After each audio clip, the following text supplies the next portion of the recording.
Hello, YouTube, and welcome to another mental health Q&A hosted by my dear friend, Jer on Air, and with questions answered by me, your boy, Dr. Mick. If this is your first time popping into one of these Q&As, I am happy to have you here. I hope you'll check out the other ones. You probably are watching this if you yourself are single, or maybe you have curiosities about the next time you'll be single, or you have friends that are single and you want to give them good information, whatever it may be.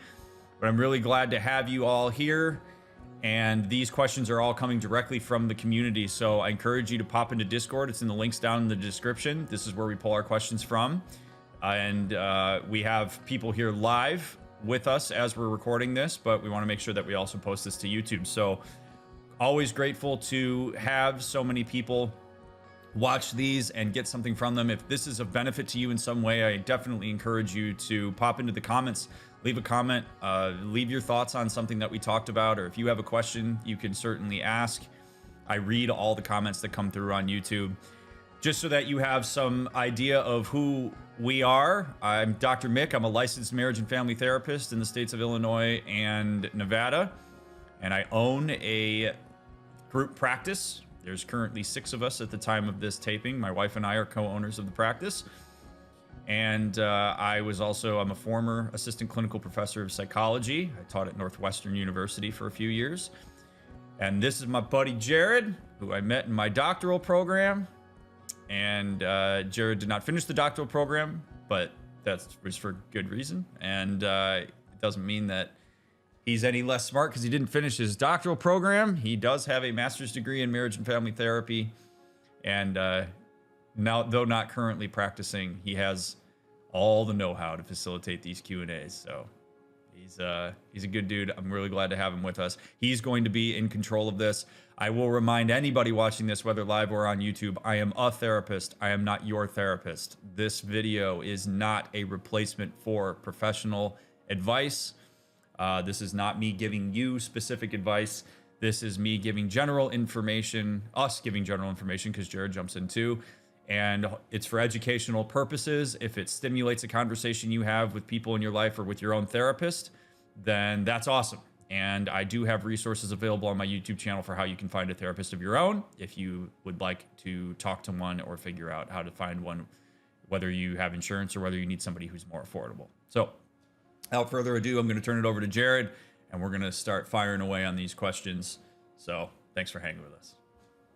You know, it has been a while since you've done one of this, because usually you let me introduce myself. Do I? Yeah. I feel like that showed why we usually let me do that. I did. I didn't do that very well. It was a little shaky. Yeah. I'm just gonna redo it. Do real it. Quick. Do it. Okay. Sean, edit this. My name is Jared, but I go by Jared on Air online. I have a master's degree in marriage and family therapy. And as Ryan said, I am, no less smart because I quit doctor program. I left my doctoral program because I didn't like it. And it's a conversation that I actually really like to have with people. Because I encourage you that if you're in a doctoral program and you find yourself not enjoying it, or experiencing significantly more anxiety and depression than you would have imagined, that you should explore leaving it. I mentioned that openly. I do think I am still pretty smart. Didn't need a doctoral piece of paper to say that. And also I didn't want to be a teacher. I thought I did. I didn't. I wanted to practice therapy, so I left. Not currently practicing due to a variety of factors, but I still very, very much intend to practice. And I love therapy, which is why I love doing these, because I actually get to facilitate a conversation where you get to talk to somebody that I consider to be a good and ethical therapist to give you access to free mental health content. And that's him. You're so sweet. So, yeah. I fumbled through that, and you're still so kind to me. I appreciate that. Yeah, man. Yeah. Come back to Oregon. We definitely need therapists. Literally everywhere in the country needs therapists. But what's going on with the hiring practices in therapy right now is not what we're here for. Conversation for a different day. We're gonna jump into conversations about singlehood. And one thing I wanted to point out is that in general, what we are talking about today is going to relate to romantic relationships. we will differentiate between when we are talking about like romantic versus, say platonic relationships. But in general, you should assume that what we're talking about is romantic, and we'll point out when we're not. So I had a question that I was originally going to start with, but then I saw a better one that I think is just like it's a better way to like start off of the conversation. Not that it's a better question, but it's simply just is being single okay, and how do I express that I am okay to others who may think that I'm not? Um, You always start these out with bangers, and I appreciate it. yeah.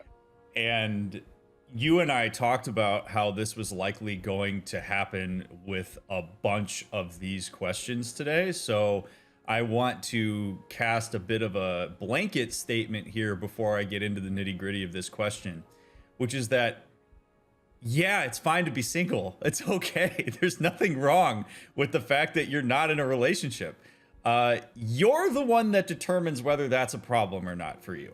Nobody else does. There is a tendency for us to skew in the direction that people should be in relationships, that relationships are the ideal scenario. And for many people, that's actually not the case. And being single is totally fine. And there's a lot of judgment that gets passed around on people who are single. There's a lot of assumptions that people make when people are single, like what's wrong with you or whatever it is. Quite frankly, generally, there's nothing wrong with you. You're just single. And perhaps it could be because you have really good, healthy standards for what you're willing to engage in a relationship, if that's something that you want. I do want to also just cast a little bit of, I want to say that, like, I realize there are probably people watching this who never want to be in a relationship, that are perfectly okay with being single forever. That is also okay.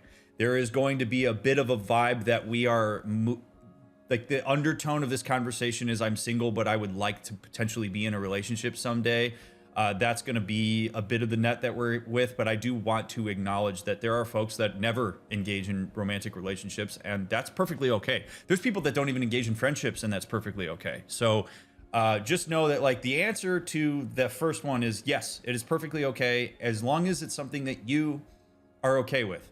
And I mean genuinely you, not like I'm okay with it because I think I'm supposed to be okay with it, or I'm not okay with it because I think I'm not supposed to be okay with it. Like, genuinely, are you authentically in touch with the idea, like, I'm okay with the fact that I am not in a relationship, or I'm not okay with the fact that I'm single and I'd like to pursue a relationship because that's what feels right for me, not because that's what I've been told I'm supposed to do as a human being. Very important to make that distinction. So, how do I express that I'm okay to others who may think that I'm not? Just say, I'm fine, and I need you to trust that. And if people keep pushing and insinuating that there's something wrong with you because you're single, say, I don't appreciate you insinuating that something is wrong with me because I'm single.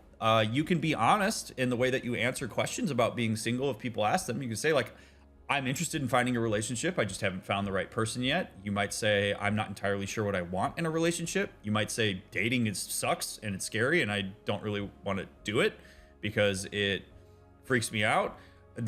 Any reason to be single is a legitimate reason to be single. So you don't have to be apologetic about the fact that you are single. There's nothing wrong with it. And if people are insinuating that something's wrong with you as a result, it's more of an indictment on them than it is on you. And sharing your experience about that and saying, hey, I don't really appreciate the vibes around that. I'm comfortable with the fact that I'm single right now, or I'm working on it, and I appreciate your support in that, and here's how you can support it, even if that means not talking about it. Then just be clear about that. So it's your experience, it's your life, it's your position as it relates to relationships, and that's what matters more than what anybody else thinks that you should be doing. And that includes family. Because family can get pretty in your face about that. Sometimes it's cultural things. Sometimes it's just it's a specific to your family kind of thing. But nobody's entitled to information about why you're single or not single. You get to decide what information is disclosed and what isn't. And if it's okay with you, it needs to be okay with other people. So what would you say it is about a person choosing to be single that makes our friends and family uncomfortable? I think it's mostly related to general, like, representation of being human to an extent. Like when you look at like media, like movies, TV shows, where you read books, in general, you're seeing like intimate relationships drive a lot of what we see. I mean, God, the amount of movies that there's some sort of like intimate relationship undertone within that movie or is represented. I mean, it's everywhere. And people, I mean, humans are relational animals. So we are mammals. We survive in packs. Traditionally, like from an evolutionary perspective, you are way more likely to survive by being in close relationships and being protected by large groups. So there is some evolutionary purpose to being in relationships. And I think all of that culminates now into when people are not, when they choose not to be in relationships or just aren't by circumstance, people assume that that must be an indictment on that person, that there's something about them that is not attractive or is problematic, or you're not trying hard enough, because people tend to think that being in a relationship is a confirmation of your worthiness as a person. Like if you're in a good, healthy relationship, it means that you've found your person and that you've self-actualized and you have all these cool resources available to you. And that's not always true. It's true for some people, but it's not always true. So I think people get uncomfortable because they worry, is there something wrong? Is this something that you're wanting? Does it mean that there's work for you to do psychologically that you haven't done yet? Maybe they themselves are in an unhealthy relationship and they wish they were single, and so it's really stirring up their own shit. Maybe they're in a healthy relationship and they really want that for you because it's a great experience that they're having. There's any number of reasons why people get uncomfortable with the idea that people around them are single, but that's for them to manage, not you. Like you're not responsible for carrying the difficulty and the struggle and the dissonance that a person might have about the fact that they see that you're single and they're like, ugh. That's for them to deal with and for you to set boundaries against if you need to. Yeah, I would say that there is even still some level of like, well, I mean, there's definitely cultural aspects to it, depending on what one you want to examine. But there are a lot of cultures that like find a lot of value in like being in a very, very large family. But I would say I think there's still some, for lack of a better term, like patriarchal influence, because you know at one point being in a relationship was about continuing your family line. Yeah. If you are not in a relationship, you cannot continue the family line, and that creates anxiety within, certain people within your family. And I still think that exists to some degree. Just we're not in kingdoms and serfdoms anymore, so we don't really use that language. Yeah. But like you'll get that in the very simple question of when am I going to have grandkids, basically, that you get from your parents. And if you are not in a relationship to them, that means that they don't get grandparents, and then that creates them with this like, oh gosh, like how's the family going to continue anxiety? Yeah. So that's another reason, and like I think a very easy way to deal with that is like, I'm not here to fucking continue the family line. It's not my job. You had me. I didn't. Yeah. Like I didn't sign some agreement on my way out that was like, oh yeah, sure, I'll keep the family going. Yeah, no problem. Yeah. Like you simply just don't have to do that. And like, if that ends up getting to a point of where you have to engage and like, cut off if it gets that deep, as those of you who have been here for a while, you know that Ryan and I are very big fans of healthy cutoff. And if that's something that you just can't get past and is causing too much stress in your relationship, even with family, then yeah, it's like, all right, cool. Now we don't have to continue family conversation either. Yeah, and I will add to what you just said because it made me think of this. Like, the time that we're filming this, it's 2023, and a lot of things that you used to, in some ways, need a relationship to do, you no longer need a relationship to do.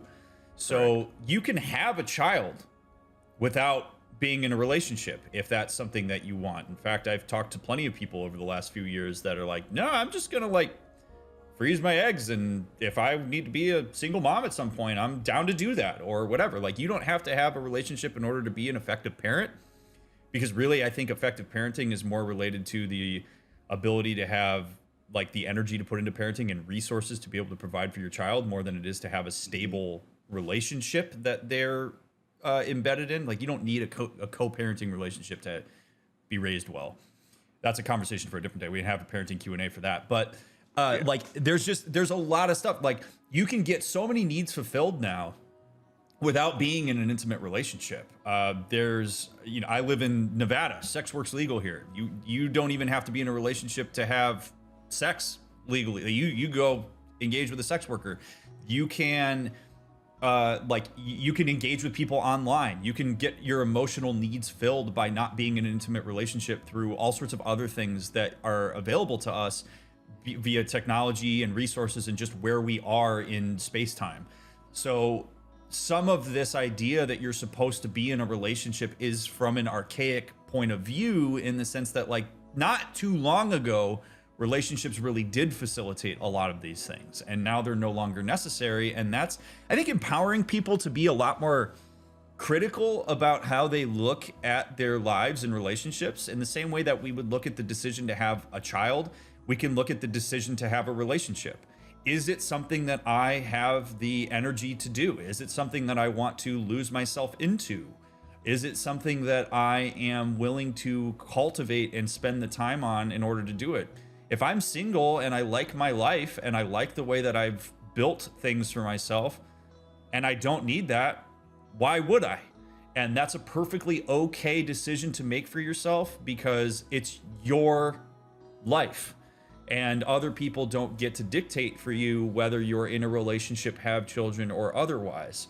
So I really think that engaging in a relationship should be a conscientious decision. It should be something that you feel a level of preparedness for in a general sense. Nothing really prepares you for the subjective experiences you're going to have in different relationships until you get into them. But you can have some level of like mindset and commitment to the idea of like, this is something that I'm willing to have be part of my life. And I realize some of the concessions I'll make, and I realize some of the benefits that come from this. And so I'm going to make that decision to do this when I'm ready to do it, because other things are squared up. We have a lot more room to do that now than we used to. I'm going to bring up two things here because I think these are also really good points that you can use when having conversations like this. And one of the things you brought up is the ability to like do so many more things now that you're single. I actually looked it up because this is a fact that I heard, I don't know, maybe like a year ago that I wanted to make sure that I got right, that blew my mind. But literally, it wasn't until 1974 that women were allowed to have their own bank accounts. Yeah. 74. Crazy. Like, that's not that long ago. Like, my dad was 20 years old. yeah. Like, isn't that wild? Like, you can do things now that you couldn't do before. So that's one thing. That's something to bring up. And two, is the investment part. I think a lot of people don't fully what's the word I'm looking for, appreciate the amount of investment that went into their like acquisition of a relationship, if you will, because it was just something that they thought that they had to do. And typically when we are doing things that we think that we have to do, we kind of compartmentalize, I guess is the best way to put it. But relationships, yes, they take a significant amount of energy just to do like some of the simple things, and that's not even adding in the hurdles that you might find, either whether that's with the other person or whether that's just because, you know, life still continues to happen when you're in a relationship. And so that's another thing that you should kind of ask people to think about, because they might actually sit down and say to themselves like, actually, life actually was really, really hard when I was like courting this person, when I was dating this person. I never really thought about it. I just kind of like got through it, got married, and was like, all right, cool, I did the thing. Yep. So yeah, you really do have to kind of sit down and think about it as a decision of like, is this something that I want to do, similar to that you would with any other major life decision. Yep. And I think that gets lost a lot. Yep. We put a lot of pressure on people to do it. I mean, it's just the way it's represented so staunchly as something that is just supposed to happen and that you're just supposed to want. And it's not, again, if it's something you want, that's great. If it's not something you want, that's okay too. And that is something that changes over time. And it's like having kids. Sometimes there's a period in time where you don't want them. Then sometimes people come to a space where they're like, actually, I do. I would be open to this. And there's other times where maybe you're like, I want to be in a relationship, and then that changes. Maybe you have a couple relationships and you're like, no, not feeling it. And maybe it's because the relationships were bad. Maybe you had good relationships and you just couldn't bring yourself to do it. I realize that we may have a question that's related to this, but it's making me think about, I think one of the most profound areas where it's most obvious that relationships have an effect on a person's life in a way that is like this real dissonant experience of it's good, but it's also not great, is with athletes.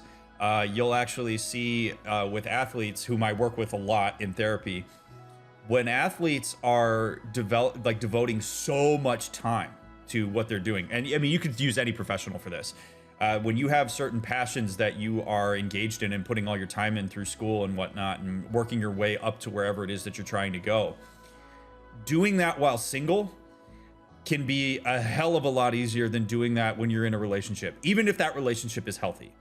And you will actually see a lot of times with people who are in like high performance areas that when they get into a relationship, their success degrades, because relationships do require a degree of attention that is going to pull from other areas of your life, whether you want to or not. Again, healthy or otherwise, it's going to pull energy. And I don't think that many people are taught or realize that that's the case. People think that, because you hear people talk about like, oh, my spouse was my rock and is what made this possible. And while that may be true, there are also significant hurdles and amounts of work that you have to put into your relationship that's going to pull away from other things, because we only have a finite amount of energy and time. And if you pull from one pot, you're sacrificing another. Or if you put into one pot, you're pulling from another. And relationships are one of those things. Relationships don't just add energy to the pot, they take it away. And that's an important thing to understand too. And so when people make good informed decisions about that for themselves, where they're like, no, I got stuff that I have to figure out first before I do this and before I'm ready for it, that's okay. And it's a perfectly legitimate reason to hold off on it. Yeah. There's just so many avenues that are like opening up in my head for this conversation. Yeah. Especially when you bring up athletes and just like, you know, how dynamic those relationships can be, especially when you get to like an elite level. Because like you'll see people be like, oh man, my spouse is like my rock, but it's just like they're just there. Like they don't actually see that person. It's like the idea of having someone there is what helps them, but it's just like their spouse is just there. I know they're there when I need them. Yeah, they're like relationship athletes are incredibly difficult. Like if you want to go down a rabbit hole, just like read about different spousal accounts in different professions, like, you know, baseball or football, when your partner's away for literally like 3/4 of the year. And you only get to see them for a small period of time. So yeah, it's relationships are just there. Too many people look at them as such a simple thing that they just really, really aren't. Like, it's not like you just go out to a singles night, find somebody, and it's, you know, off to Wonderland from there on. It gets so much more difficult. Ooh, you know what? One final thing I want to say before you go to the next question. Yeah. So I used to teach a family relationships class when I was at Virginia Tech. And I enjoyed teaching that class a lot. And there was a unit that we did where we would talk about singlehood and like pre-relationships. And something that I used to say, and I wanted to say it at the beginning of this, so I'm going to say it now, is I used to make this point, like, and it was always a question on the test when we eventually got to the exams, is singlehood often gets talked about as being the absence of a relationship. As like the idea being that like you can't really talk about being single unless you're referencing being in a relationship. And a point that I used to make is that's not true. Like singlehood is its own state of being. It's not the absence of something. It's the presence of the fact that you are by yourself, and that it's its own experience that you can have. And it doesn't imply that at some point you would or should be in a relationship. You're not missing out on anything by being single. It's just a different way to live, whether you want one eventually or not. And I want to make sure that I also make that point here, because sometimes that can really help people who are single get out of a judgmental space about the fact that they're single and say like, no, it's just a different way to live my life right now. I'm not missing out on anything by being in this space. I'm glad you said that, because that's actually a really good segue into this question, and we can kind of keep on the same train of thought. But I like being single, but I do get lonely from time to time. How do I address the loneliness without getting into a relationship? You don't need an intimate relationship to stave off loneliness. There's a difference between being alone and loneliness as well. Being alone means that you are like physically isolated from like other people. You're not engaging in certain relationships. You're not really talking to people, and you can be alone and perfectly fulfilled. Like you could be by yourself and feel awesome about what you're doing and what you're accomplishing and how you spend your time. Loneliness is an emotional experience that people have. And you can actually be in a relationship and feel lonely, which is you could be surrounded by people and feel lonely. And that distinction is super important, because if you're alone and you feel lonely, there are other means to get that sense of loneliness to mitigate that don't involve being in a intimate relationship, in a committed relationship. Friendships, family relationships, hell, acquaintances, coworker relationships, professional relationships, parasocial relationships are all different ways that people gain a sense of community and a sense that they are belonging in something. We overly load romantic relationships as being the creme de la creme of how you get your intimacy needs met, and they're not necessary for that. Like I say, you could get pretty much any need met that you need to get met outside of an intimate relationship in one way or another. It might be a little bit more work, but it's possible. And so first of all, being lonely from time to time is also okay. That's like not the end of the world, because if you're saying you have chronic loneliness, then it means we should probably create some systemic changes in one's life to invite connection in, if that's something that you want. But if you're lonely from time to time, that's okay. You could be in a really awesome relationship and from time to time still feel lonely because you're not connecting in a way that you want to connect with the person or people that you're with.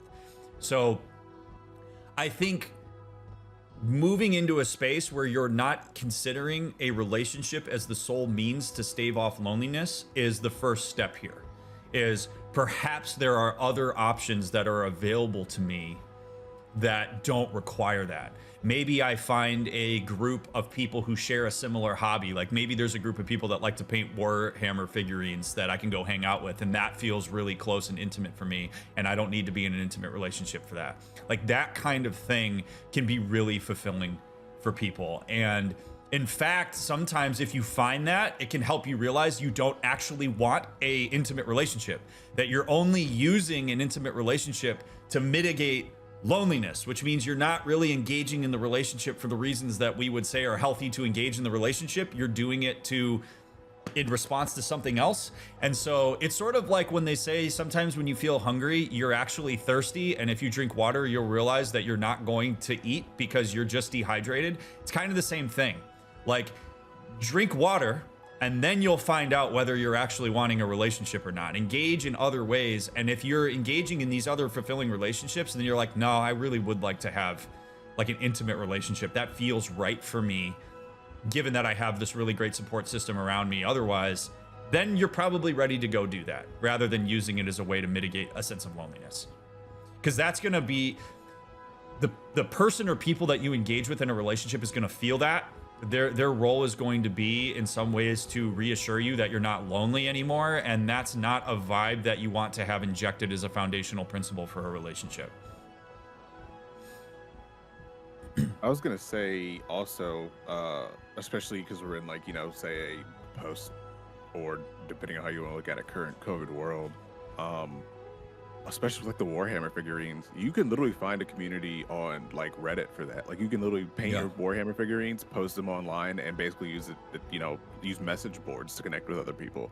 I mean, we've been able to do that for a while now just because of how amazing technology is, but like that's something that you can engage in now. I mean, like a thing I would say that a community I would lurk in, but I don't really participate in just because like I'm still learning about it. But like I love mechanical keyboards. Love them. I think they're fascinating. Yes, he does. I think they're very, very cool. I pretty much look at like one keyboard per day, and that's probably underselling it. But like that online community and connection is huge for the people that actively engage in it. And like I think if you went up to them and asked them if they had connections, they would tell you yes, absolutely. So that's just another way to use it. It can be like kind of scary and dangerous because this is the internet and whatever, be safe and whatnot. But that is another good way to find those connections. Just being online and not even having to be physically in the same room as other people. And you do not have to be apologetic about that. That is a perfectly okay way to find connection with other people. And that is a perfectly cool way to navigate being single, is to cast a wider net in other spaces. That is going to be an undertone of, I think, every single answer we give to these questions, is that like this is a perfectly okay way to navigate your life. And that these needs that we have in a very in a very deep down guttural kind of way, just again because humans are relational animals, we are animals, those need for connection exists almost universally in humans. And so there are certain outliers, but like for the most part, most humans need some kind of sense of connection to other humans or their environment. So there are other ways to meet that need rather than being in a linear like soul, like I'm in a relationship. You can absolutely achieve that by being single.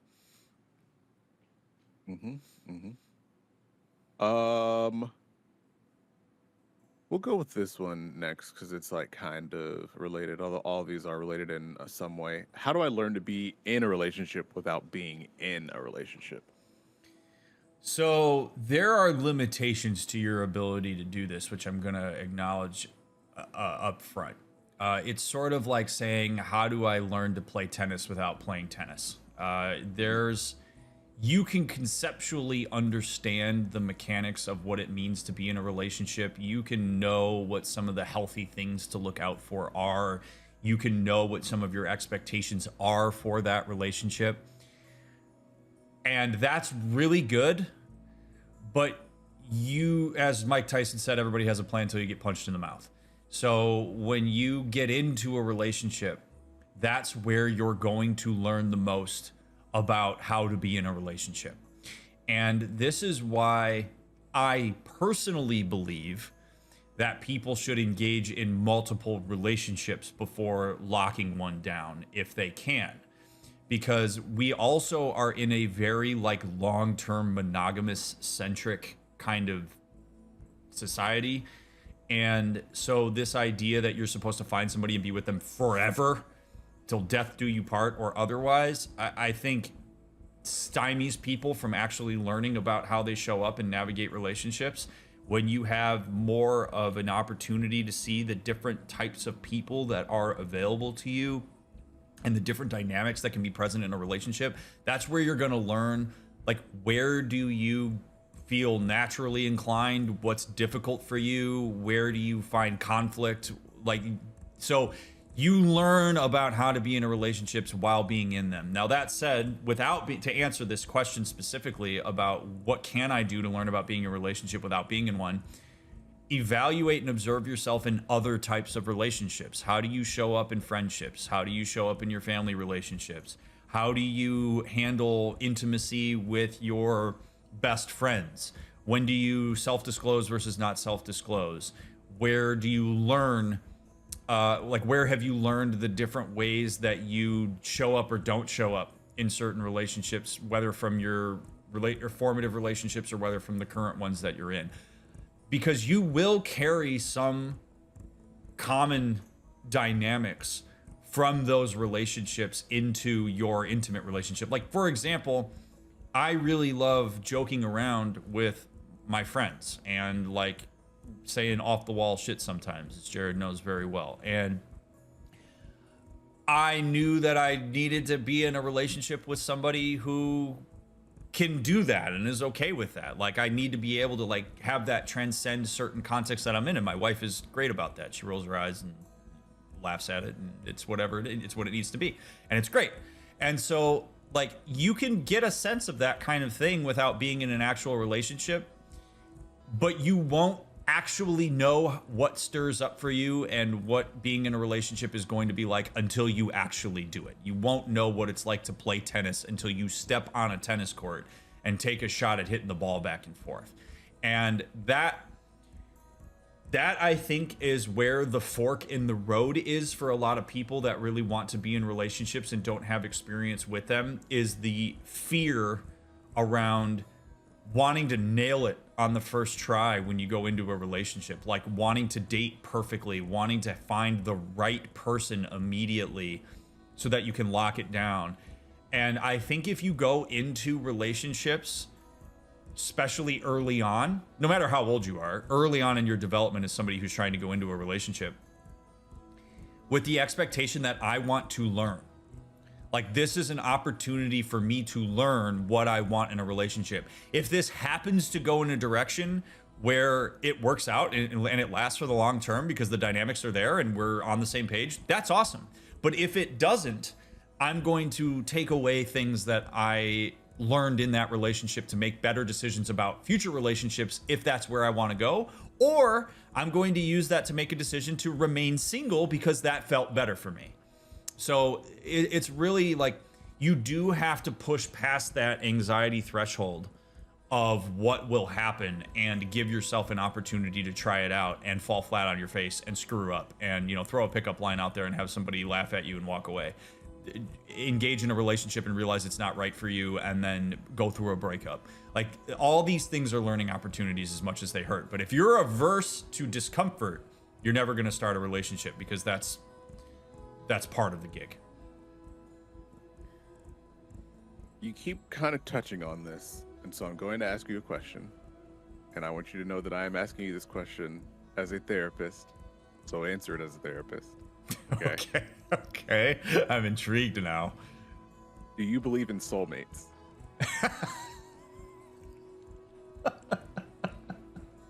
I really want to ask you what you think my answer to this is going to be. Buddy, you just let me know. You let me know what your answer is. No. I don't. Now, I realize that for some people, the idea that there is a soulmate out there is, in a very spiritual sense, real for them. This is the therapist me talking now, as you know. So I am not going to be quick to shutting that down on a person if they come to me. Like, the idea is there's one person out there and I just have to find them. What I will invite a conversation about, if somebody believes that, is, are you prepared for how difficult that makes your life? If you want to be in a relationship, if you believe that there is one person out there for you.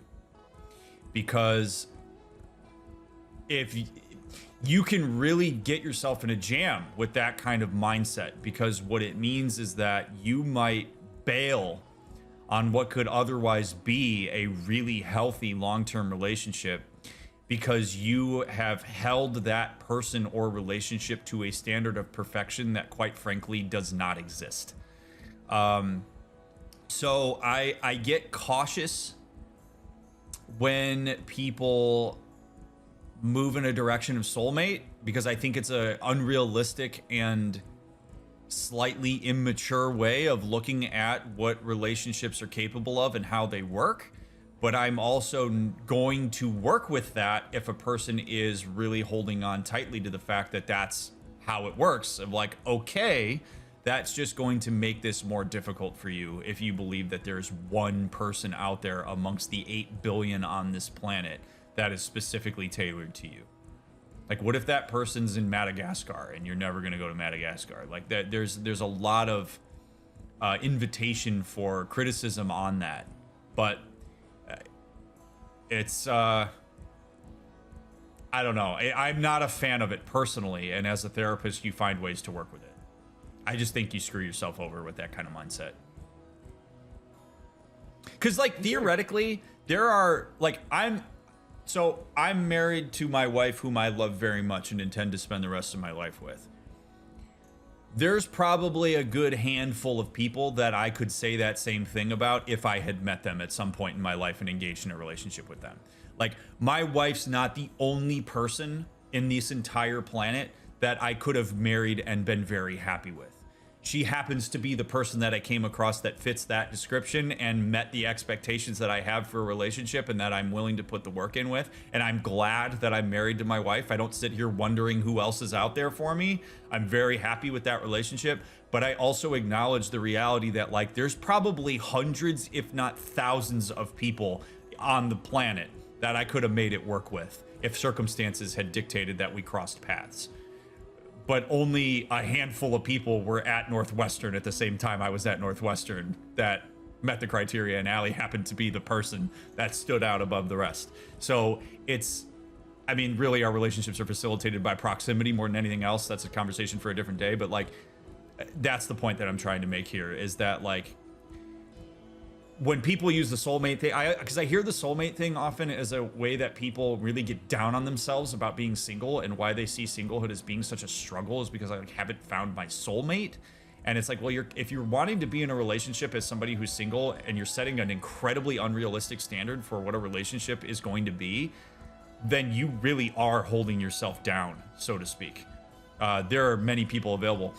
There's an implication in soulmates that you don't have to do any work when you're in a relationship with your soulmate. That like, if you find the right person, it's just going to be super easy and it's going to flow and it's going to be amazing and just sunshine and rainbows all the time.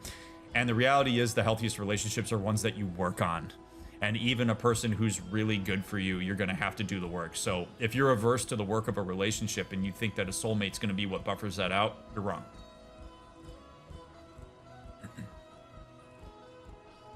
I'd say you actually did a very, very good job of answering that question, both in how thorough it was and in how professional it was.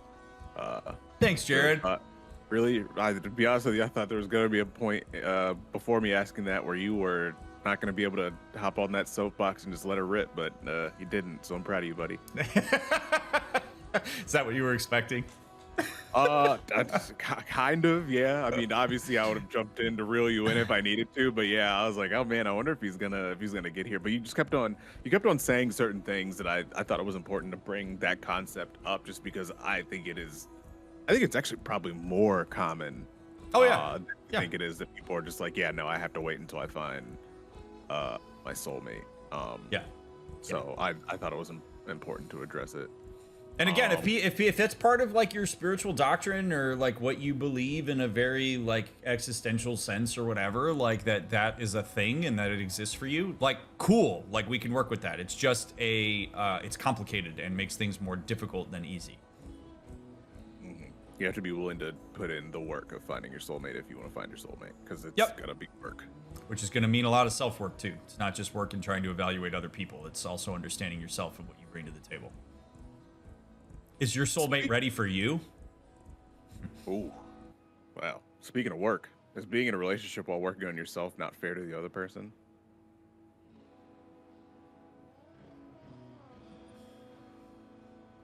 You know, you told me you were going to ask this question, and it still hit me the same way now. It's an interesting question, and it's one that like kind of gives me pause because. Yeah. Oh yeah, it's layered.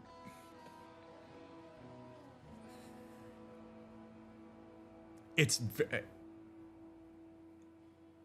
a loaded question without having the loading directly available.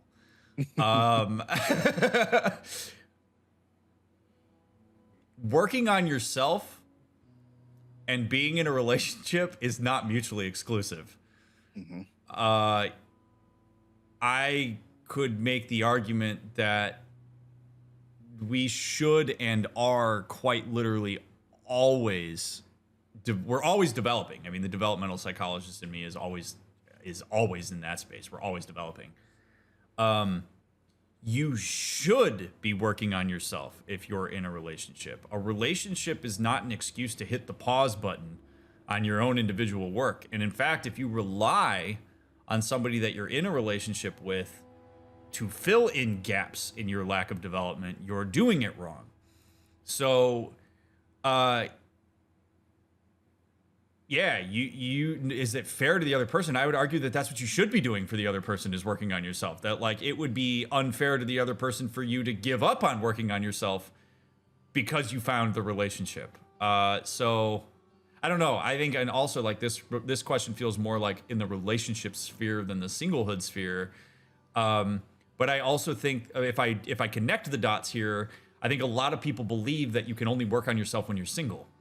And a lot of people will think that you're supposed to break up with people or get out of relationships and then work on yourself and then come back, which is not correct. You can do a lot of, which I think is why you pulled this question, so it's making sense to me now. So the thing is like, a lot of people think we have to go our separate ways. We have to either separate or divorce or break up, and then we got to do our work, and then we got to come back together. Sometimes that works. Sometimes that actually is a good plan. But when you're single, you're learning how to be single. You're working on yourself in the context of being single. If you're in a relationship, you're working on yourself in the context of being in a relationship, and those aren't mutually exclusive. There are differences. And so if you're only doing a lot of work on yourself when you're outside of a relationship, and then you give up on that work or you take it for granted when you get in a relationship, you are the one that's acting unfairly, in my opinion. Because everybody is always developing, as is your relationship. And if you are made to believe that working on yourself while in a relationship is a threat to the relationship, that is not a good sign for the relationship. In fact, that, not always, but that could actually be an indicator of abuse. If your self-actualization and you finding yourself and learning more about yourself and evolving and progressing is threatening to your partner or partners, whether by their own insecurity and unwillingness to work on themselves or because they're trying to control you, neither one of those is good, and that's a gigantic red flag. So if that's a message that you're getting in your relationship, might be time to potentially bail, or there's going to be a lot of work to do there. All right, I brought it around. I had to fumble my way through that for a second, but we got there. You eventually got to kind of why I thought this question was important to ask, which is funny because we actually, before this, we were talking about value judgments, and I actually think this question is like full of value judgment, but it's not necessarily one that a person places on themselves. I think typically when I've seen this question being asked, it's because somebody was told that they need to work on themselves, not that they felt like they had to work on themselves. And so that's not always the case. And I think you also hinted on something even further that I'm glad you touched on, is a lot of the time when this question gets asked, you do need to kind of sit back and evaluate whether or not the relationship you're in is healthy and potentially moving towards, if it's not already there, an abusive place. Yep. Because, I mean, just like, I have very rarely seen the phrase work on yourself in a positive vibe. Like, it's not like a eat, pray, love type of feel when I hear work on myself. It's not like, people are thinking, oh, I'm going to go to Tuscany and find myself and really understand what it is I like about me and what I like about others. It's usually a person sees a behavior in a relationship that they don't like, and they think that that behavior needs to be fixed, so they tell their partner they need to be worked on, which is, excuse my French, fucked up.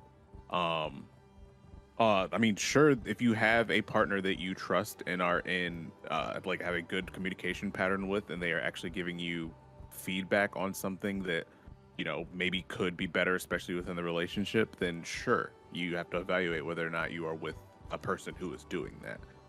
But unfortunately, because of the phrasing of the question, in my mind at least, it always goes to a place typically that is negative, unfortunately. And if that is not the case here, then awesome. In which case, being single would be the better option. Yes, exactly. Like, that's the thing, is like that. So this is why, to take a little bit off of what you just said, this is why I so directly make the point that singlehood is a completely legitimate way to live your life, because most people look at it as you bail out of singlehood into a relationship, but sometimes you need to bail out of a relationship into singlehood. And so if you don't learn how to be single in a meaningful way, you won't see it as an option when potentially it's the healthier option for you when you're in an unhealthy relationship. And Great so point. that's, I think, a real crux of why this is such an important conversation, why Jared and I wanted to have it, because if you constantly look at singlehood as being this like not good thing that No. is loaded with judgment, yeah, I mean, it's like, then what you're going to do is you're going to say, well, I would rather stay in this shitty relationship because at least it's better than being single. I can't tell you how many times in my life I've heard that. I'm sure you too. Oh, Like, a oh billion, yeah, literally. I'd rather be. Well, at least I'm not single. It's like, no, you just haven't learned how to be single. You haven't learned how to sit with yourself. You haven't learned how to cast a wider net for connection. You haven't learned what it means to be reliant upon yourself and the environment. You've instead loaded that onto relationships such that you're willing to continue to engage in really unhealthy relationships or dramatically lower your standards for what you're willing to put up with because you don't see singlehood as being a better option. People who learn how to be effectively single and who learn how to navigate that space will often hold higher standards for relationships because if the relationship sucks, they'll be like, I'll just get out. I'll just go be single again. Like I don't need to deal with this. Like this is If you constantly have this idea that it's terrible, horrible, no good, very bad thing that your family's going to judge you on and that's not okay from whatever kind of perspective, you're like, well, no, I don't want to go there. So, okay, I'll lower my standard a little bit here. And then I'll lower my standard a little bit here. And then you're 40 years into your relationship and you are miserable and have been for like 35 years. And it's all because you were just afraid of being single because you didn't frame singlehood correctly. So that's really, I think, why this information is important about like it's okay to be single and you should learn how to be single in the same way you should learn how to be in a relationship because it's always an option. And I'd also add that I'd say for folks that are in, say, like an abusive relationship or like, you know, maybe say like a financially dependent relationship or whatnot, this is not necessarily aimed at you because obviously there are certain circumstances that are making it so that you have to be in that relationship. So I don't want anybody who's in that situation to kind of feel like we're saying just bail because trust me, we know it's not that easy. Right. But you know, I did want to make space for that. Also, I think it would be important for us to acknowledge too, for some folks that like, I mean, you're married, have been for a while now. I'm in a multi-year relationship, so I do not remember what it was like to be single. So I do know from experiences of my single friends and what they tell me how difficult it can be. So I do think it's important for us to kind of acknowledge where we're also coming from, at least from a personal perspective on this. But I mean, I don't want to speak for you, but I know that it is not easy. So I know that some of these things are also big asks in certain situations. Yeah, so it's interesting. Probably a good. I do not find being single to be difficult. I enjoyed being. Oh, I loved single. it. Yeah. Like I mean, it really made it so that like the relationship had to be good for me to be willing to get out of that space because I have a lot of interests and passions and people that I connect with. So it was like not a necessity. And I think that's an important word to use because some people look at relationships as necessity and they're not. And it's, you know, it's okay to want it really bad. But I think when we get into the idea that it's a need, we get into some pretty rough territory as it relates to that. So, but yes, no, I've been with my wife for, it'll be 9 years this year. So, yeah, it's, Anyway, I'm glad you clarified that. It's probably important for us to kind of own where we're located as it relates to this. But I work with singles all the time as a therapist, and I have single friends as well. So, yeah, I too really enjoyed being single. I learned a lot about myself. I also was like, you know, fully in control of whatever it is I wanted to do at any given period of time. And that's not to say that I don't dislike coordinating with another person or, you know, being a source of support for another person, but like there is also a freedom to not having to do that. Which is nice. And I'd say the only real like factors that pushed me into a relationship were like not push me into a relationship because I enjoy my relationship. Sorry, that sounds weird if she hears this. But like Hi, Sarah. societal, because people are just like, oh man, you're single, that's weird. And also like I guess for lack of a better term, libido. Like I had a high libido, so I wanted to be in a relationship to make sure that was like consistently met. But like outside of those things, like yeah, I was completely fine being single. So I like, I'm also not saying this from a place of it's just like you need to be okay being single, because that's what you have to do. Like I too enjoyed it, and I know that it is possible. So yeah, that's a fun conversation. I might get a text here in a second. I don't know if I am or not. Is she watching? Sometimes she watches. Depends. Cool. Was not pushing the relationship with you. Love you very much. So what are some tips for getting back into dating after being out of the dating pool for an extended period of time? Parentheses years. The landscape has changed significantly over probably, I would say, well, at this point, last 10 years, give or take. When was Tinder invented? I mean, I remember Tinder was not a thing when I was an undergrad until maybe, well, I don't know. I was single my freshman and sophomore years of college, and 2012, which was 20. Okay, so because I graduated college in 2012. So yeah, so so it's like in 10 years, like Tinder really changed a lot. So the first thing that I would recommend to somebody who wants to get back into dating is familiarize yourself with the ways in which people are dating now, because it's different. There is I think there's a general aversion to the awkwardness of dating. And Tinder, I think, really exacerbated people's aversion to that, because Tinder makes it so that you can make immediate value judgments and bail without having to do really like any of the work. So dating itself it is awkward. It's filled with anxiety. It's nerve-wracking. If you're a woman, it's terrifying, especially if you're dating men. Like you don't know how safe you are. I mean, there's a lot of stuff that you have to take into consideration here when you're going to date, because you're ultimately meeting up with a stranger. And so what a lot of people are trying to do now is buffer that and get a feel for, am I attracted to this person and is this person safe before I actually go to engage with them? And it creates a different dynamic. There's a lot of people too that will only date online. And so if you want to date in the conventional sense by like meeting people at like a bar or whatever, you are significantly reducing your dating pool. Now, if that's important to you, that you engage in, that you date in that kind of conventional way, like maybe you meet somebody while you're at Starbucks and you're like, oh, hey, would you like to go out sometime? Like, that's fine. You can do that. If you're a guy, you should be aware that that can be terrifying for a woman if you do that. So please be aware of your social location when you're doing these things, because men are dangerous to women. And remember, it could be any man. It's not all men. It could be any man, which is the thing you have to remember as a guy. But I'll get away from that for a second here. But really, like, if you want to expand your dating pool, you're going to have to probably go online in some kind of way. And familiarizing yourself with that, it comes with its whole other set of awkwardness.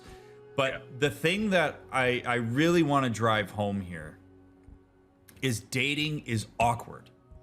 Dating is weird. Dating is a failure-driven process.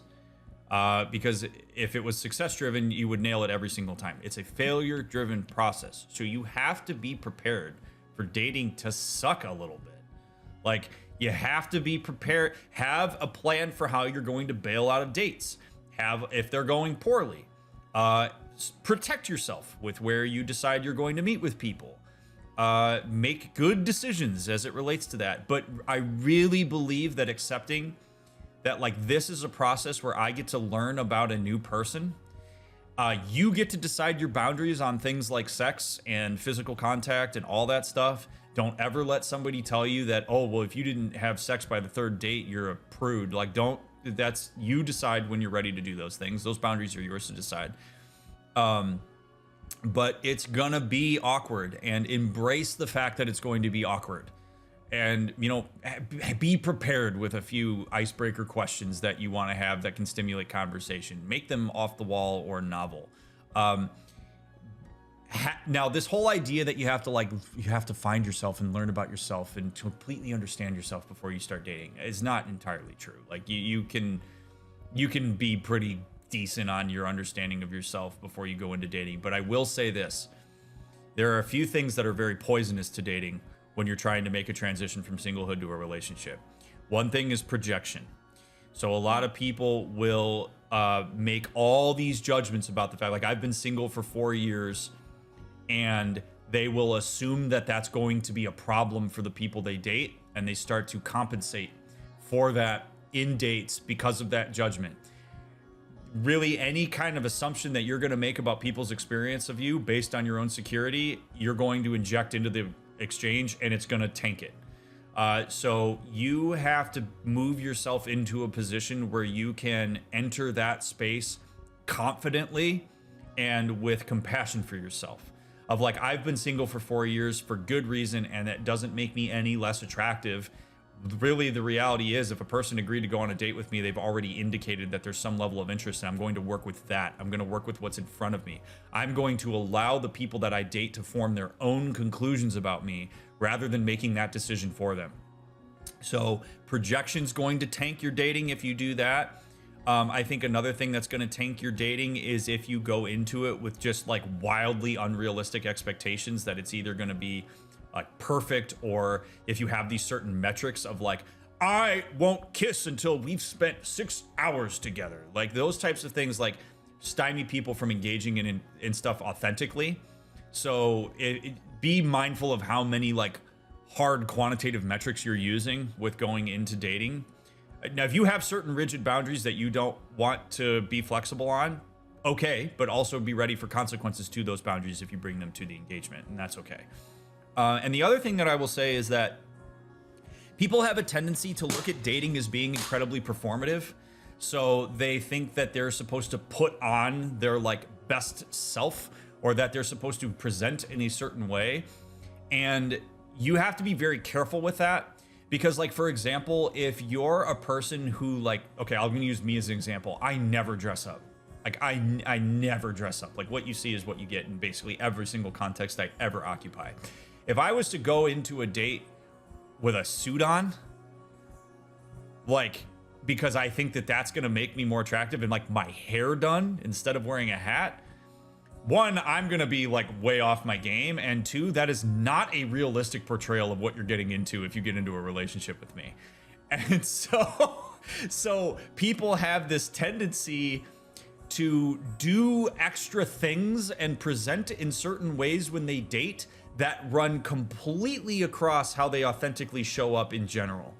And when you do that, you're creating significant anxiety and dissonance between what you're actually getting into. And so I really believe that it's important for people to show up in dating engagements as authentically as they possibly can as soon as they. It doesn't mean you don't like, dress up a little bit. It doesn't mean you don't, put your nice shoes on or whatever.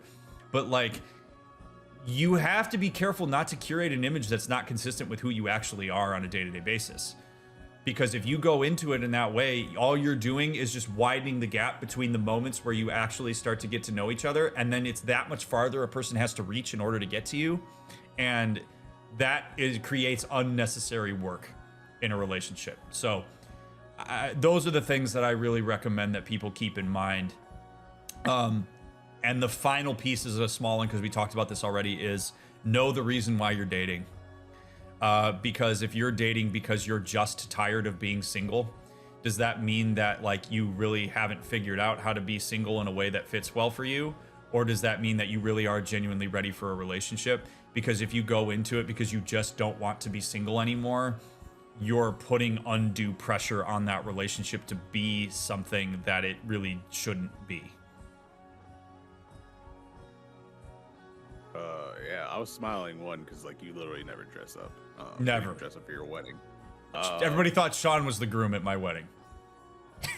So that was really funny. And two, I'd say like I think rigidity is kind of dangerous when dating, and I'll give you an example from my own personal life of how I kind of navigated that. Is I do not like the outdoors.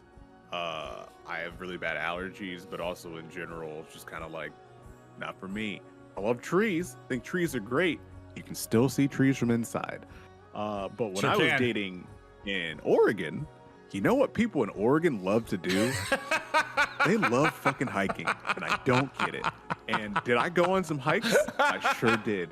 But you know what I did while I was on those hikes? I said, I don't do this very often, and this is not something that you are going to be able to expect out of me. But man, I'd love to go hiking to get to know you a little bit better. At this point, sure, we can go for a hike, but we're not going on hikes every weekend.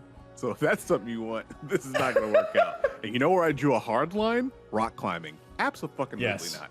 I'm not going rock climbing. No. You want me to go outside and maybe go up a hill, see some trees, like cool.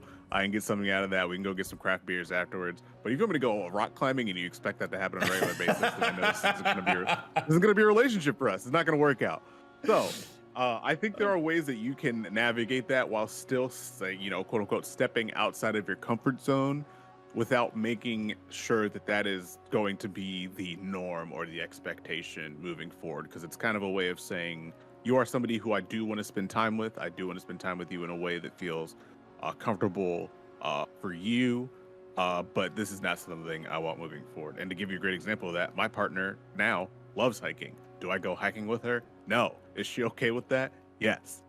I would argue she probably prefers it because she's faster at hiking than I am. Because And again, if you're like me, you're I just don't going to like bitch hiking. the whole time. Exactly. Yeah, I'm just gonna complain.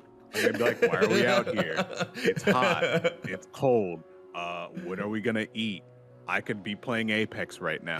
Like it's not worth it. But she loves hiking. She still does it. She's still free to do it on her own, and I love that she loves it. But yeah, we definitely went on some hikes while we were dating, and I was like, I'm not doing this again. I hope you know that.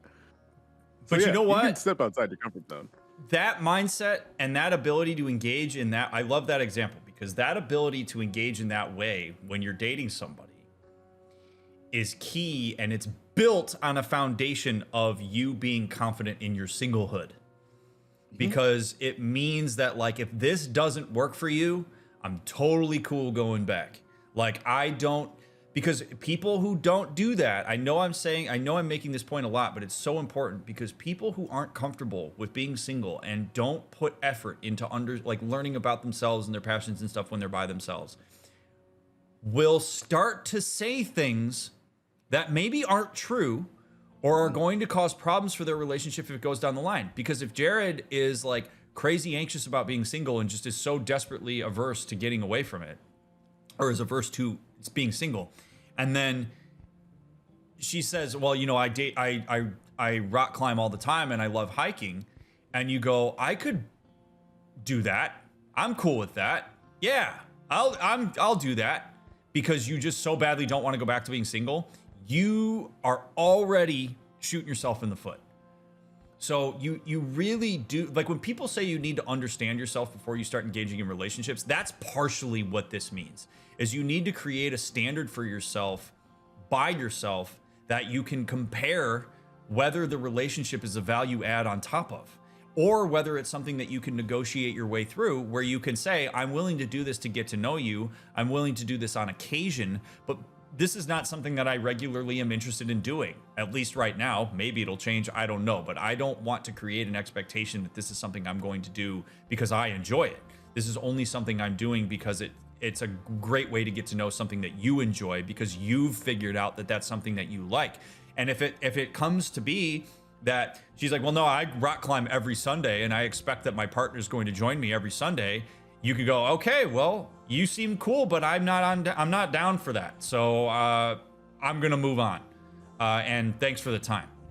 Really having confidence in your ability to do that while dating is going to save you from a lot of bad relationships, let alone bad dating exchanges.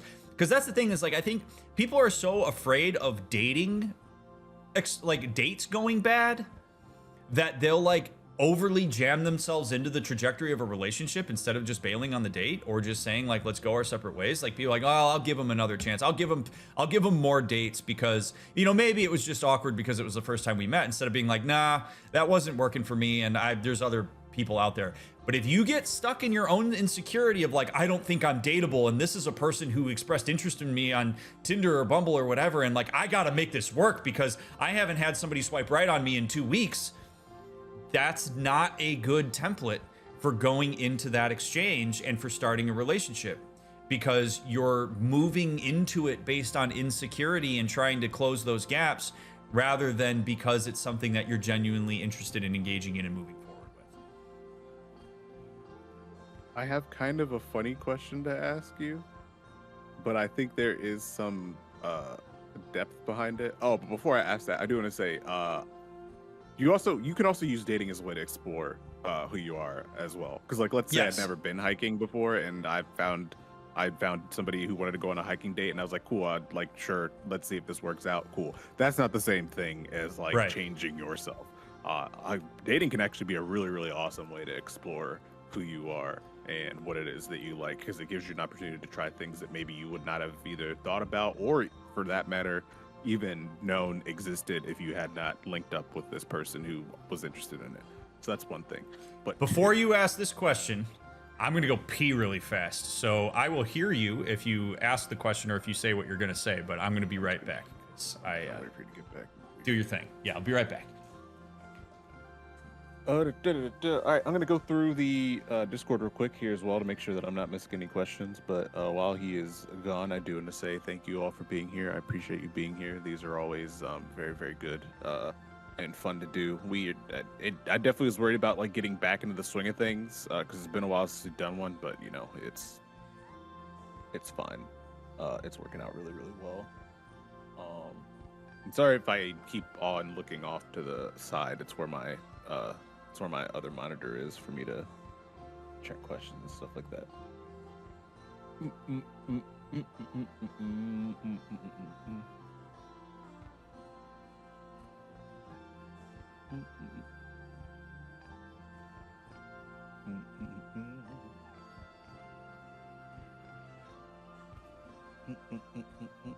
And anyone who is, I'm going to do the Ryan thing, anyone who has followed or subbed or anything while you've been here, thank you so much for supporting the channel. We appreciate it. There's no way I was going to make it another 45 minutes. Okay. Okay, I had a perfect way to ask this, and then you were all like, I have to go to the bathroom. If I'm going to give you a hypothetical. Okay. And I want you to respond to this hypothetical in however way you see fit, because I feel like this relates, especially to what we're talking about here.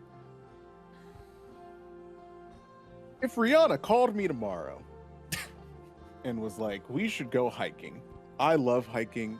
I want nothing more than to have a partner who loves hiking. And I love Rihanna.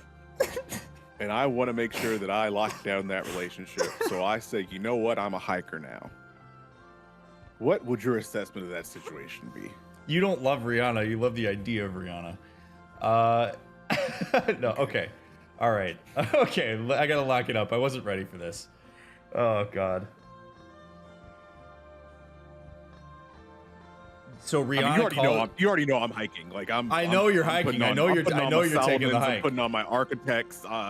Dude, you're going. You're decking yourself out. I understand. I understand that you'll do anything. Over, but I understand. What is your assessment of that situation if that does happen? You know. Would she do the same for you? If I were to tell you that I was the kind of person who did not care if she did the same for me, how would you continue that conversation? That's a problem. Because if Rihanna is willing to look at mechanical keyboards with you and share that level of enthusiasm for you on the stuff that you're interested in, I could get on board with that hypothetical. But if you are completely diminishing the things that you bring to the relationship and your passions in lieu of her, then it's not so much a relationship so much as Rihanna's going hiking with a groupie. And so because like, this is the thing is like, not that not that not that your partner always has to have the same level of enthusiasm about the things that you're interested in as you do. But if you're going to really like make this effort and there's no willingness to reciprocate that effort, you've created an incredibly unbalanced relationship. Now, if you're okay with that and you're like, that's fine. Rihanna can have whatever. I can go 99-1 with Rihanna on a relationship, and I have made my peace with that. More power to you, bud. Like if as long as that feels like a conscious decision that you're okay with, I'm not going to tell you not to do it. But if you're like, I'm a man who deserves somebody to reciprocate my passions because I put a lot of work into my relationships and cultivating the passions of my partner, and then you're going to just completely sacrifice all of that because of an idealized relationship that you have with this person, that's not good in terms of the exchange of power in a relationship going forward, because ultimately you're going to have needs that have to be met in the relationship, and that's not great. But you know, it's interesting because people will do this with their crushes. I mean, like, I know you asked this as being Rihanna, but one of the problems that happens for people sometimes when they're not in a relationship, when they are single and they're pining after somebody, is they will absolutely idealize that. They will idealize what's possible. They will pick and choose certain aspects of the person that they have their target locked on, and sometimes will make sacrifices on behalf of that idealization rather than working with the reality of what's going on. Because if you went hiking with Rihanna and then you found that conversation with Rihanna is terrible and you hate it, and then you keep just trying to jam it in, no pun intended, you just keep trying to like jam the relationship forward, and you're trying to like make this work because you've so heavily idealized what you think that relationship is capable of, you also do her a disservice because you're not actually working with her and dating her, you're dating with your assumptions of her. And that's a problem as well.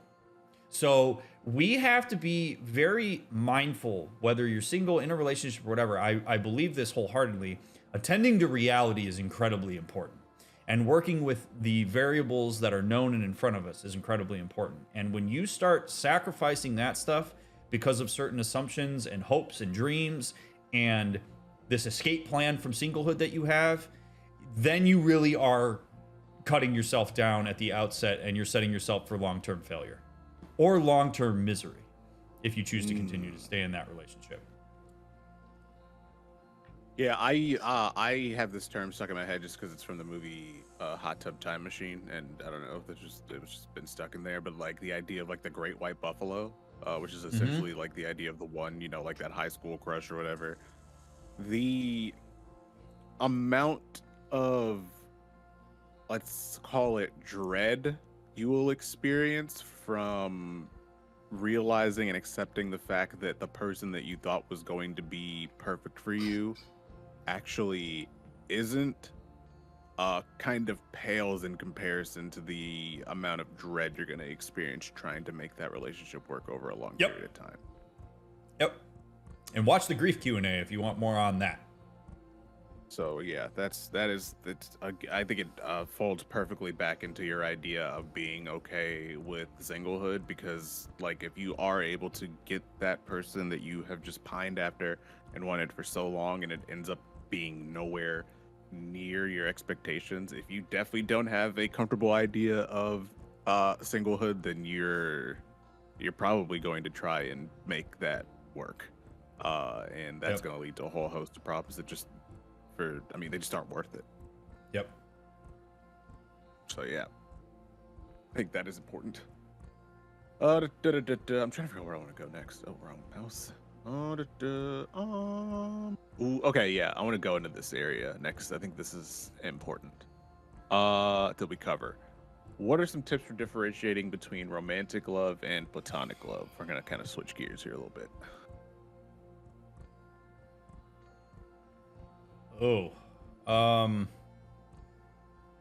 Big gear switch.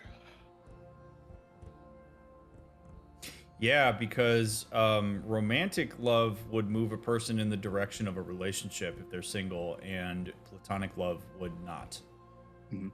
That's how I understand it, yeah. This is actually a really hard question to answer, because in a lot of ways, it is subjective. because it is built on a foundation of like expectation and values and like learned experience, because what would be platonic for one person might be considered romantic for another. You can really stave off the anxiety of differentiating between these two if you just talk about it and communicate. I can tell you that. Like, if you just establish what the deal is between you and a person or people as it relates to this, it makes your life a hell of a lot easier, no matter how awkward you think that conversation's going to be. You know, there are some people that would probably say there's not a difference. Like, there are some people that might say that, like, it's basically feels the same. The only difference would be the direction that that relationship moves in and what some of the dynamics present in that relationship is. So, like, somebody might say that sex is a differentiator between romantic and platonic love. That's probably the most common differentiator that people use, is like, I love my friends platonically because I don't want to have sex with them. You know, like, whereas a romantic love is somebody who I want to engage with sexually. But if you're ace, this is probably an incredibly difficult differentiation to make, because sex is often used as the marker for this. So I think the best way that I could differentiate the two is that romantic interest or love is something that moves you in the direction of trying to make that a defined relationship that has certain boundaries and exclusivity and rules with it that are maybe unique to that specific relationship. Whereas platonic love is not going to necessarily move the relationship in a direction that comes along with it those like extra boundaries and romantic expressions. And I think, I mean, while I could make the argument that you could romantically love several people at the same time, like if you're in a poly relationship or whatnot, you're more likely to see romantic love be moved into one person or a small handful of people, where you could experience platonic love across the board. Platonic love also has I should acknowledge this, that platonic love has the undertone of being gender loaded in terms of like in the direction of like male to female, if we kind of talk about the binary. But like, I could make an argument that like I platonically love Jared as my friend. Like, I have love for him and Sean. So I think we should move past the like genderized way of looking at platonic love and look at it as more as like, because like love is a very complicated experience that people have. So it really is coming down to like, the tips for differentiating it is, what is your agenda with the relationship? Agenda is a harsh word, but I think you know what I mean when I say that. Like, what's your end goal with the relationship? What direction are you trying to move it in? And are you on the same page with the person about it? But that's where communication is really the thing that's going to make this question a moot point, is like, what are we? And what does this mean? And what are our expectations for each other? And what's okay? Like, there are perfectly platonic friends that have sex and it works because they've communicated it. There are also people that are in romantic relationships that don't. So I realize I'm overloading the sex thing, but that's really the thing that's most often represented as the distinguishing marker between romantic and platonic love. Yeah, I'd say my tip is literally just to ask. Like, I don't like. Yeah. I think this is a almost fully subjective question. And you really don't need to make it more complicated than just like, just feel out what the vibes are. Like, if you think you are getting a romantic feel, or if you are putting on a romantic feel and you want to make sure that that is what is happening, then you simply have to ask. You have to communicate, which it can bring its own set of anxieties and stuff with it. But that is the tip for how to differentiate between the two. There is no magical rule or like end all be all we can tell you that's going to make that easier, other than you have to talk it out. Yeah, because if I answered that question more specifically, I'd have tons of people in the comments being like, that's not the difference, and like, it's because of how subjective it is. Yep. So there's two. I thought it's both a difficult and also very easy question to answer, and it's one of those answers that people hate, where it's like you just have to talk about it. You just have to talk about it. Oh dang it, where'd it go? I had one that related to this.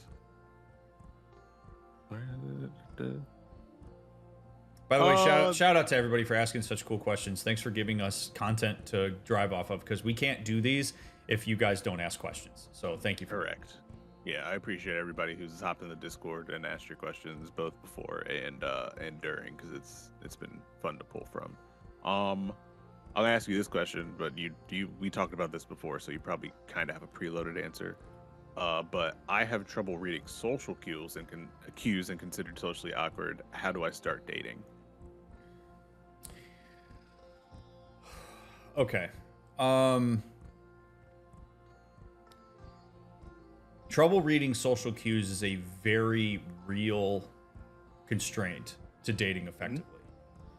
Now, you can have trouble reading social cues without being somebody who's diagnosed with autism or autistic, whichever version of that you prefer to use for your own experience. Like, this is one of the hallmarks of what makes dating as somebody who is autistic very difficult, because the difficulty reading social cues is part of that diagnosis. But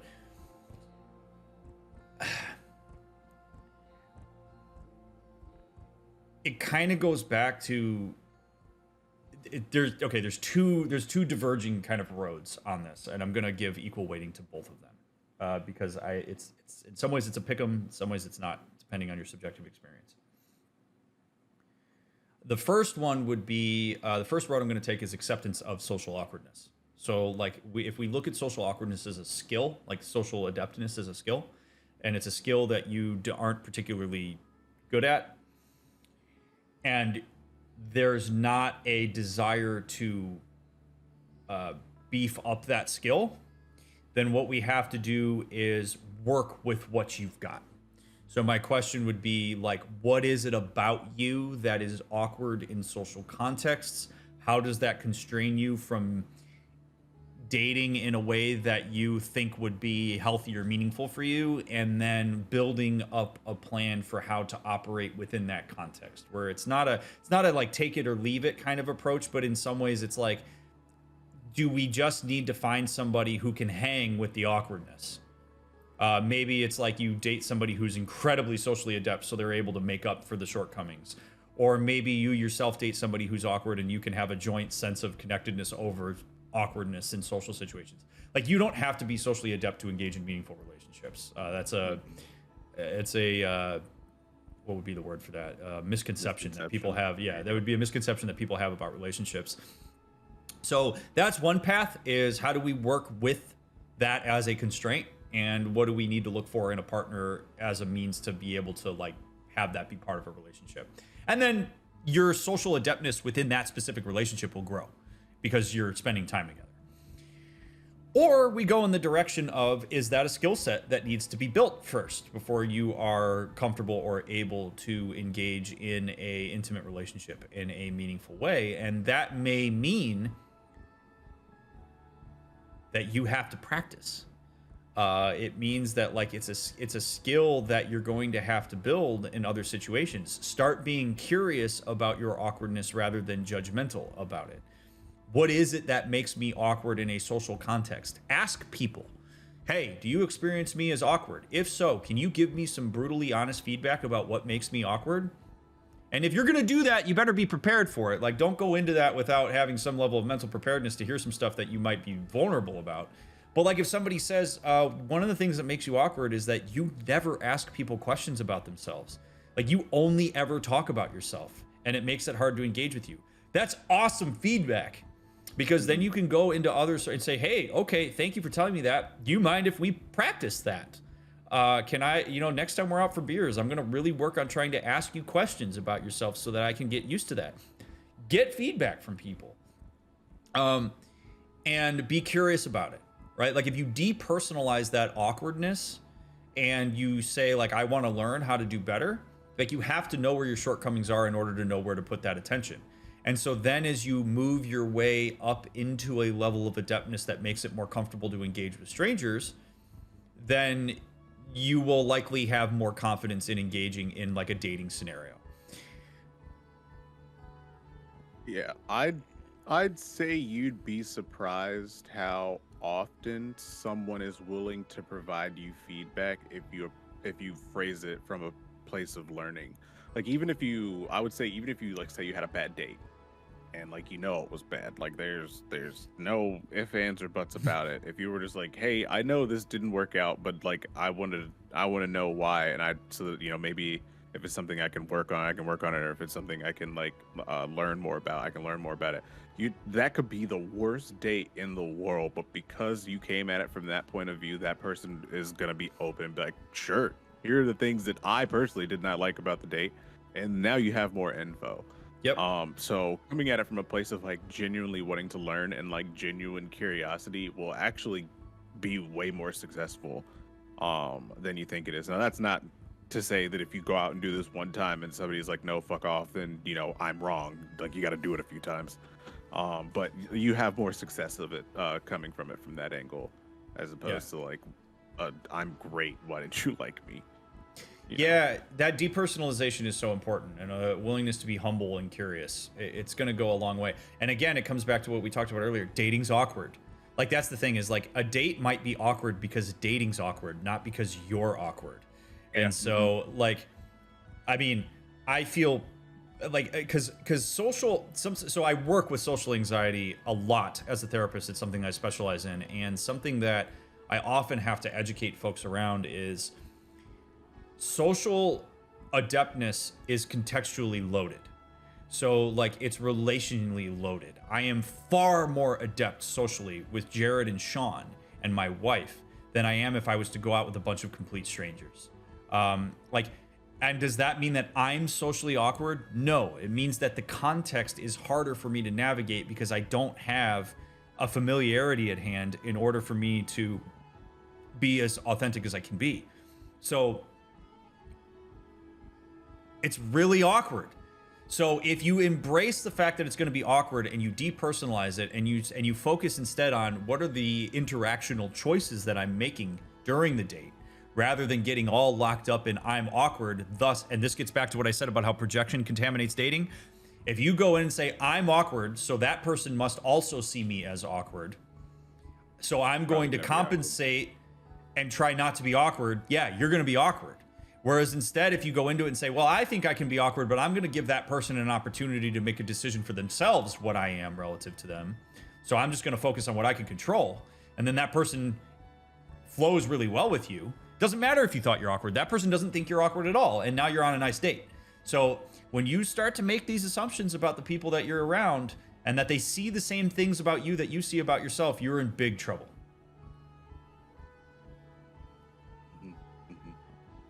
Yeah, I think that covers it really, really well, actually.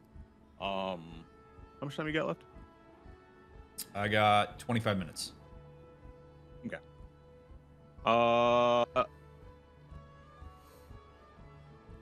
25 minutes. Okay, yeah. We'll do this. This might be the last one we do, depending on what direction we go in with it.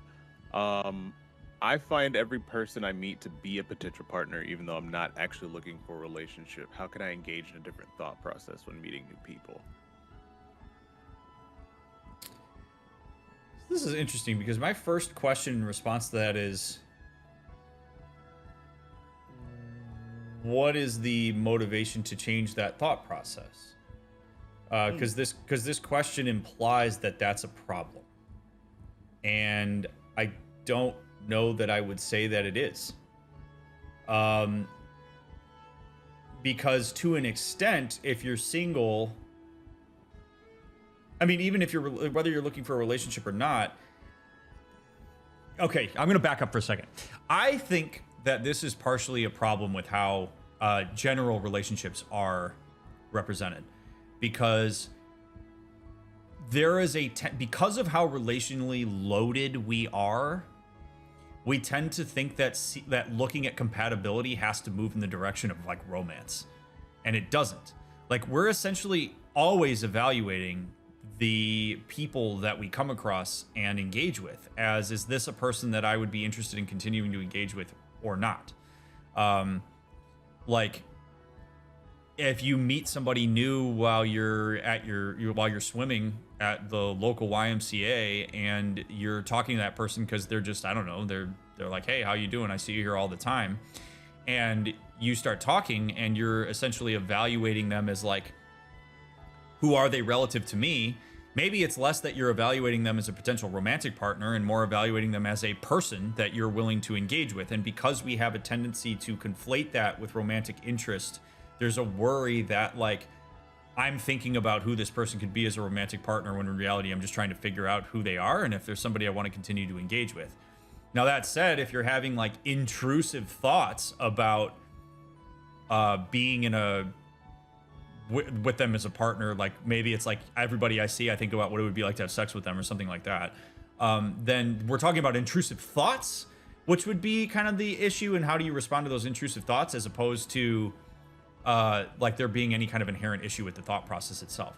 So this is one of those questions where, like, my thoughts immediately are like, I want to know more about where this question is coming from, because what would be the utility of a different thought process, and what would that thought process even be?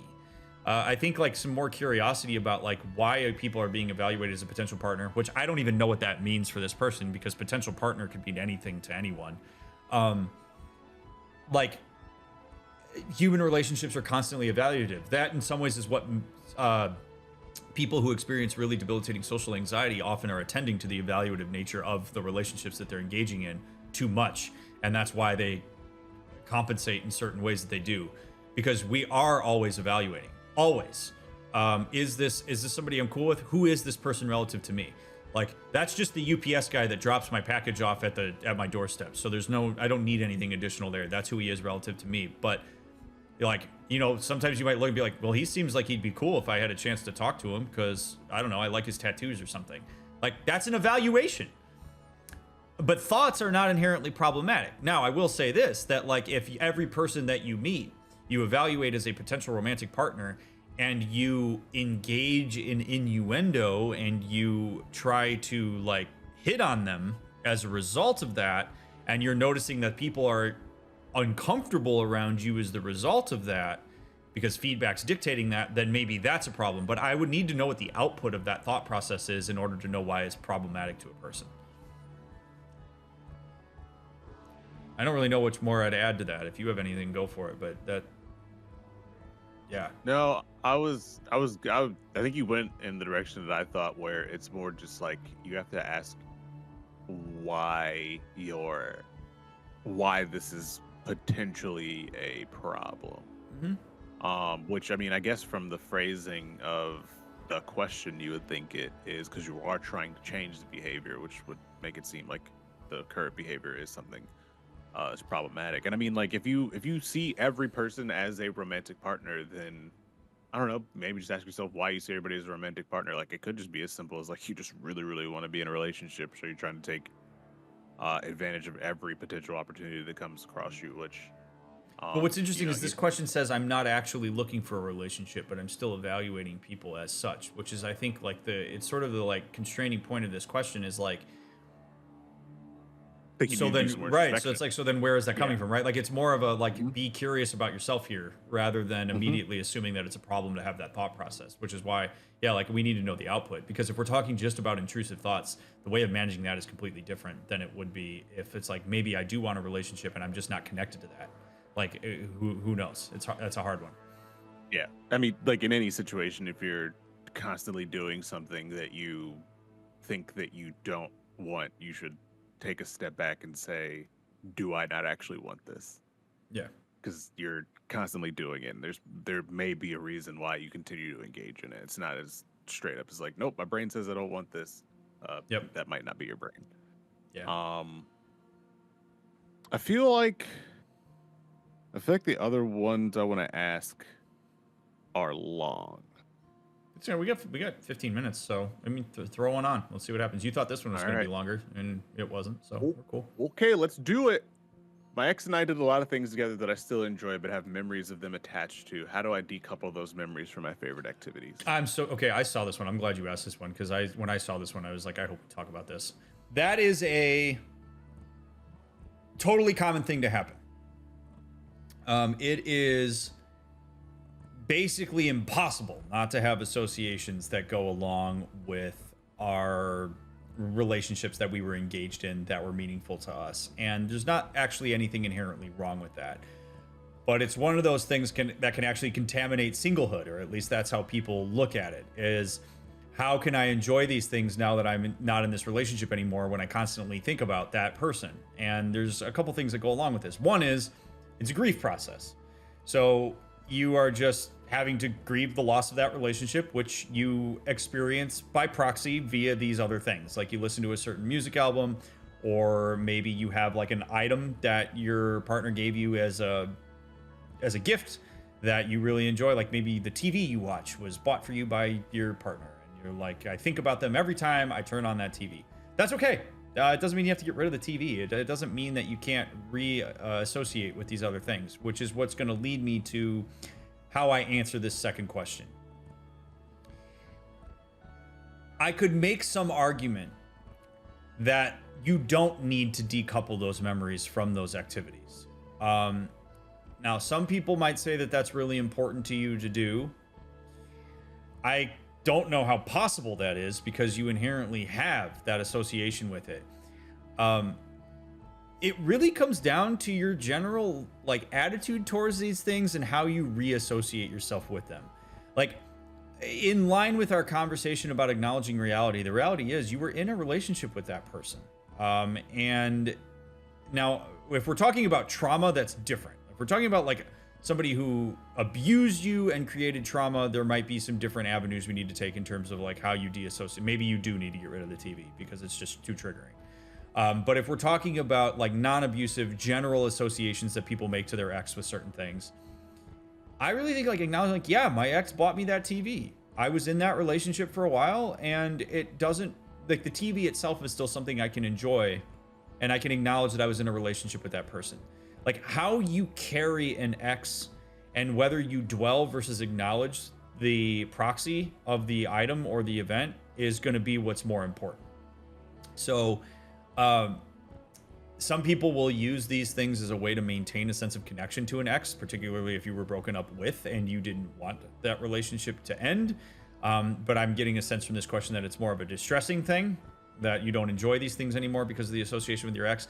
You have to create new connections to it. You have to make it your own again, if that's something you want to do. So to use Jared's hiking example, if you hiked with your ex all the time during a certain trail and you feel an aversion to that trail because you associate it with your ex, maybe walk down that trail with some friends and grieve the relationship while you cry, while you walk down the trail, feel the discomfort that you feel, but make it your own so that you have a new memory associated with it.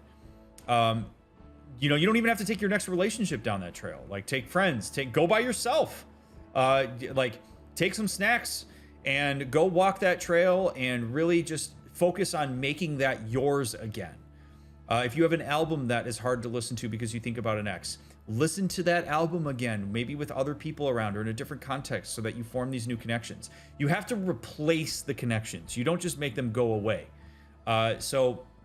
And over time, maybe you don't want to listen to a certain album anymore because you associated with that person, and you can make your peace with that. And it's part of the grief process. That's fine too. But the important thing is to reestablish a sense of control with these things so that you're not overly loading it to your ex. Maybe it's something you enjoyed prior to your ex. Maybe it's something that you enjoy because of your ex, and you're glad you enjoy it because you're oh, I really like golf now because my ex introduced me to golf, and I don't have to hate golf all of a sudden because I hate my ex.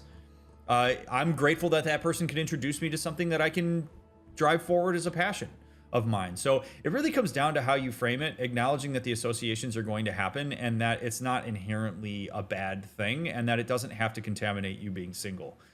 You can find other ways to enjoy those things and build new memories with them and new associations so that they don't carry that kind of weight anymore.